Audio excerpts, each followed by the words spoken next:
Yo, what's going on, guys? Welcome back to a brand new video. Now, today's video, I'm doing a video on Spectacular Spider-Man Season 3. Now, if you guys don't know, this show obviously did get cancelled after its second season and was going to be going on to a third season, but that ultimately did get cancelled because of the deal between Disney and Sony at the time, where basically the TV rights for Spider-Man had actually gone over to Disney, ultimately bringing the Ultimate Spider-Man into play and therefore cancelling Spectacular Spider-Man.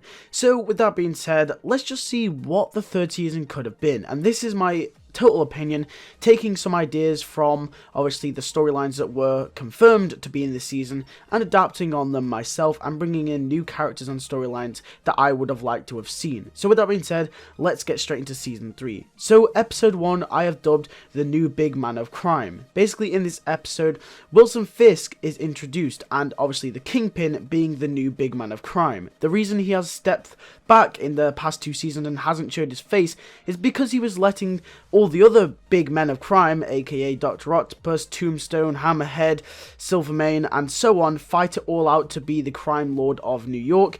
And once they had all cancelled each other out, Wilson Fisk has come to the forefront and is now ready to reign upon New York. So basically, Wilson Fisk only has one thing in his way of ruling New York, and that is obviously Spider-Man. So he sends Shocker out to fight Spider-Man. Shocker is obviously then defeated and is sent back to prison.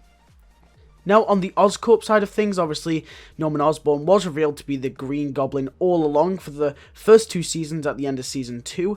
Basically, Donald Mencken now becomes the new CEO of Oscorp, as basically it does fall to him. Although Norman and Donald Mencken did have some sort of a rivalry come the end of Season 2, Donald Mencken tries to basically become the CEO, and he is successful. Harry is dealing with his father's death and does not like Donald whatsoever, because obviously he basically thinks of him as a replacement for his father, and basically he thinks that his father cannot be replaced.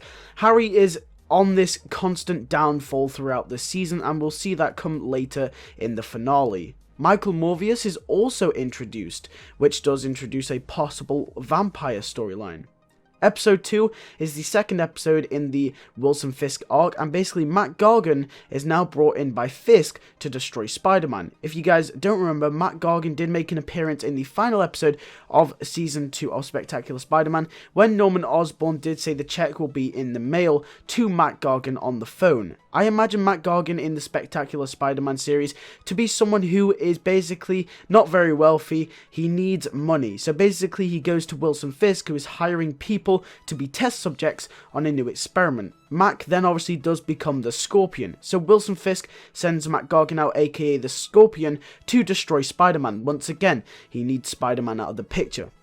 Spider-Man in the process does learn of the Kingpin, but does not learn it is Wilson Fisk just yet. Scorpion goes to jail, and Michael Morbius is recruited as an Oscorp intern because he has got very special talents in neogenic science. Now, after episode 2, which I did dub Sting of the Scorpion, episode 3 rolls around, and that is called The City of Carnage. Basically, the Venom symbiote does reproduce, just like in the comics, and basically the Carnage symbiote is born. Now, basically, if you guys didn't know, obviously Eddie Brock and the symbiote both survived in Season 2, and Cletus Cassidy, who was introduced in Season 2, now becomes Carnage, and Venom is in this episode as well. Basically, Venom and Carnage team up to take down Spider-Man. And obviously Carnage will go on his little killing spree and will go a little bit insane. Episode 4 rolls around, which is the second part in this symbiote arc, and I have dubbed this episode War of the Symbiotes. So Venom then disagrees with Carnage and his methods. Even Venom thinks Carnage is going a little bit too far and is forced to team up with Spider-Man to take him down. Carnage is ultimately defeated, and then Venom wants to go off on his own and promises that he will not terrorize New York and will leave Spider-Man alone, as they're at a mutual agreement. Spider-Man knows this is wrong, and Spider-Man and Venom have one last final brawl. The Venom symbiote is destroyed forever after this. Spider-Man cannot let Eddie Brock become Venom anymore. Episode 5 rolls around, and I have dubbed this episode Return of the Six, Part 1.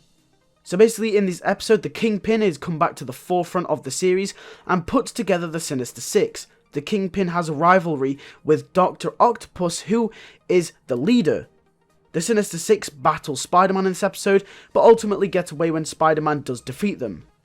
Next we have episode 6, which is dubbed Return of the Six Part 2. The Sinister Six do battle Spider-Man once again in this episode. Spider-Man actually does learn in this episode that Wilson Fisk is actually the Kingpin.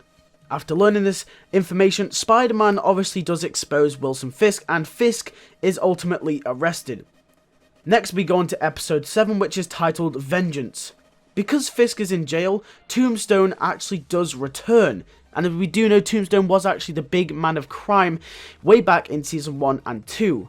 So basically Tombstone did get back out of jail in Season 2, obviously he made bail, and Tombstone wants revenge on Spider-Man. He's solely focused on just destroying Spider-Man because he was the one who messed up his whole big man of crime in the first place. Tombstone fights Spider-Man but loses. Tombstone ultimately does go to jail for good this time. This time Tombstone is in jail. This is a 1 episode arc, but also it does fit into the Wilson Fisk story arc as well. Now we go on to episode 8, and episode 8 will be a part of a big story arc which will last all the way to episode 13, the finale. So episode 8 I have called Lost Lineage. So basically, if you guys didn't know, there was a storyline that was confirmed for Spectacular Spider-Man Season 3, which did have Peter's parents have a little bit of a story, and basically this is how I have incorporated it. So in episode 8, Lost Lineage, this is going to be a story about how Peter's parents did in fact die. Peter actually does learn that his dad was responsible for him getting the spider powers. As we do know in the comics, Norman Osborn and Richard Parker and a couple of other people were responsible for Peter Parker getting the abilities of a spider. And basically Peter learns this, and obviously this is how we incorporate a Peter's parents story into the Spectacular Spider-Man Season 3. Then obviously the end of the episode, or maybe in the middle of the episode, Donald Mencken is actually going to recreate the Spider Serum because he sees that Spider-Man is actually got these powers, and somehow he learns that that was due to an Oscorp field trip, and he's actually a teenager. I don't know how Donald Mencken's going to piece that together.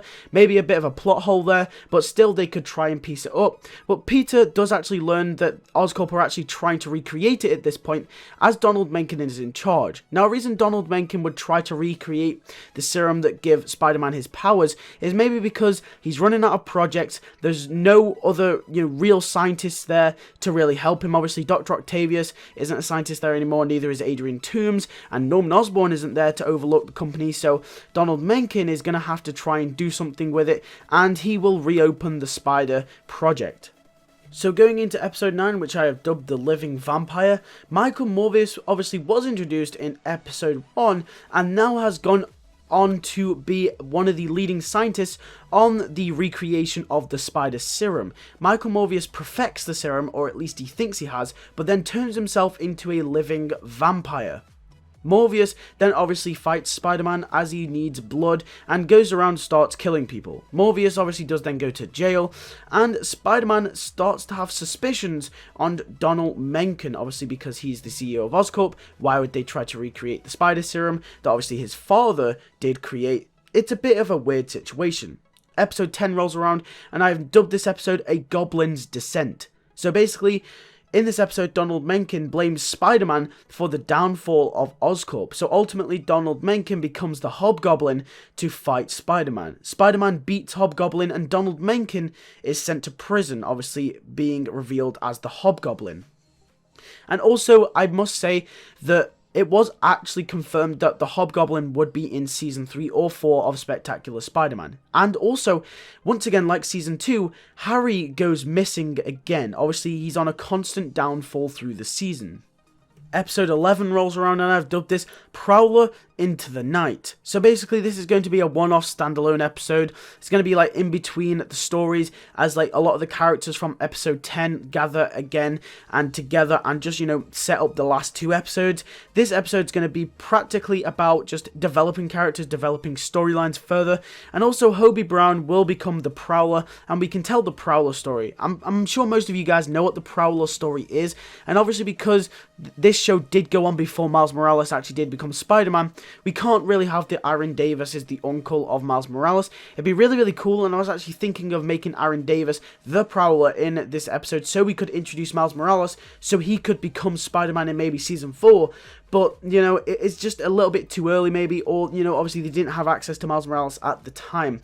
So, what's going to happen in this episode is going to be practically how Spider-Man, you know, kind of, he isn't passing the torch, but Spider-Man is teaching someone with great power comes great responsibility, just as Uncle Ben taught him. And this time it's going to be the Prowler. So just like Black Cat, the Prowler is going to become an ally of Spider-Man in this episode. It's going to be a great power comes great responsibility episode. And also, just to further develop a subplot, Peter and Gwen are finally going to start dating in this episode. Finally, after 3 seasons, Peter and Gwen are together.